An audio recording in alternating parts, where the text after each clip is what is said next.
জানুন ২০২৬ বিশ্বকাপে আর্জেন্টিনার প্রথম ম্যাচের প্রতিপক্ষ ও সময়সূচি। তার আগে বন্ধুরা, নিত্য প্রয়োজনীয় সকল খেলার সকল আপডেট পেতে আমাদের চ্যানেলটি সাবস্ক্রাইব করে সাথেই থাকুন। আগামী বছরের ১১ জুন থেকে শুরু হতে যাচ্ছে ফুটবলের সবচেয়ে বড় উৎসব ফিফা বিশ্বকাপ ২০২৬। যুক্তরাষ্ট্র, মেক্সিকো ও কানাডায় মিলে আয়োজিত এই টুর্নামেন্টে অংশ নিচ্ছে প্রথমবারের মতো ৪৮ দল।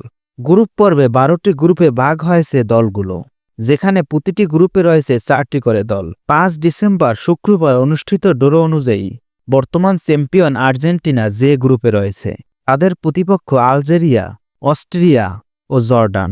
বিশ্লেষকরা মনে করেছেন তুলনামূলক সহজ প্রতিপক্ষ পাওয়ায় আর্জেন্টিনার জন্য নকআউটে ওঠা কঠিন হবে না। গ্রুপ পর্বের প্রতিপক্ষদের সঙ্গে আর্জেন্টিনার এটাই প্রথম আন্তর্জাতিক মুখোমুখি লড়াই হবে।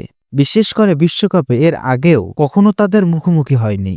যদিও অস্ট্রেলিয়ার বিরুদ্ধে আর্জেন্টিনার প্রীতি ম্যাচ খেলার অভিজ্ঞতা রয়েছে, বর্তমান ফিফা র্যাঙ্কিংয়ে আর্জেন্টিনা রয়েছে দ্বিতীয় স্থানে, যেখানে অস্ট্রেলিয়া ২৪তম, আলজেরিয়া ৩৫তম এবং জর্ডান ৬৬তম অবস্থানে রয়েছে। বিশ্বকাপের প্রথম ম্যাচে আলজেরিয়ার মুখোমুখি আর্জেন্টিনা। ম্যাচটি অনুষ্ঠিত হবে ২০২৬ সালের জুনের ১৭ তারিখ সকাল ৭টায়।